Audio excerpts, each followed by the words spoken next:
Hei, tervis aastal 2026. Vaatame, milline kehaosa siis süda. Südamega seotud probleemid on aktiivsed siis 2026.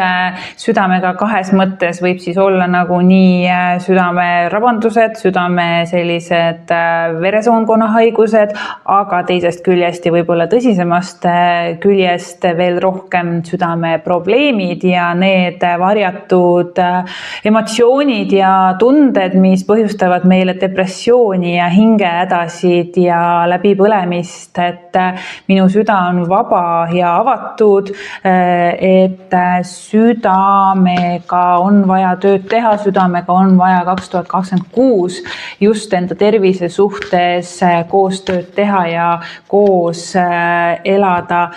Tuleb välja ka saatana kaart, mis seostubki selliste suhetega selles osas, et mingisugused suhted on vaja lahti lasta, et süda hoiab kinni, võib-olla mõnda inimest hoiate enda elus. 2026 on nüüd see aeg, kuna on see vaja see inimene on vaja lihtsalt enda elust lahti lasta, et lõigata ära need sidemed, mis on sind hoidnud kinni, et vabaks on vaja saada ja vabastada seda kuidagi tuleenergia tuleb siit läbi ja võtame siit ka veel ühe kaardi, vaatame, mis siit tuleb.